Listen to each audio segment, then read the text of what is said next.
says, but Savage didn't retire. He took a break away, didn't he? He did. He obviously didn't retire. So what was the point in it being a career-ending match? So he was stepping away for a while. It was his decision. He wanted to step away for personal and family-related reasons. So him and Liz were still together at this time. Oh, okay. They had been having some difficulties going up to this point, but they wanted to try and have a kid. Oh, okay. The reason why he needed to step away from that wasn't so much the procreating side, it was that he needed to get off the steroids because it basically made you fairly sterile. I see. So he needed time, and he didn't want to diminish his physique when he was on TV. Mm-hmm. So he said, let me go away from that. They set up this retirement match for that purpose alone, because he does come back in, I want to say, he still does, he makes appearances, but not in a wrestling capacity, really. I think he comes back in 92, late 92, mid to late 92, it was around that time.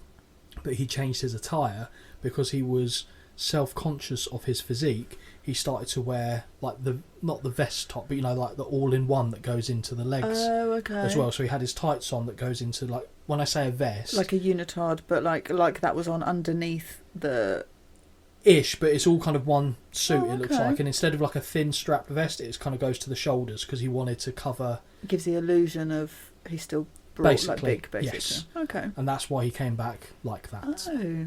It was also, to be fair, not long after he came back, in 93, in the 93 period, where Vince wanted to step away from Savage wrestling at all because he was getting up there in age, and Vince had a thing of, as soon as you hit a certain landmark, he wants to find the next thing. Same way he was trying to do with Hulk. He wanted to find someone who was going to take that forward, which was the Ultimate Warrior. Turned out not to be the case.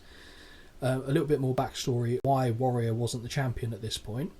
Obviously, we saw him get the title taken off him by Sergeant Slaughter. It was basically a way of them getting it back to Hulk Hogan without Ultimate Warrior having to be the one to drop it. They were planning on building to Hogan against Warrior at WrestleMania 7. But with Warrior on top, the house show numbers were diminishing. Everything business-wise, so the metrics and the financials that they'd look at, declined under Warrior being at top. So WWF went, no, we backed the wrong horse here.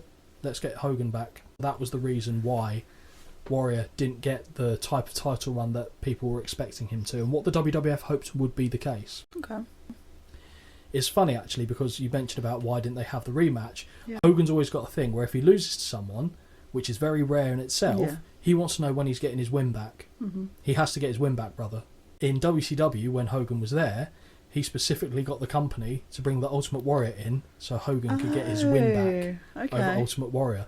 I'm surprised he didn't dig up Yokozuna at some point and try and pin him, to be honest. Thank you, everyone, for the support you guys have shown us so far. It means the world to us. Holly, what do we want to remind the people? Don't forget to like, subscribe and ding the bell for notifications.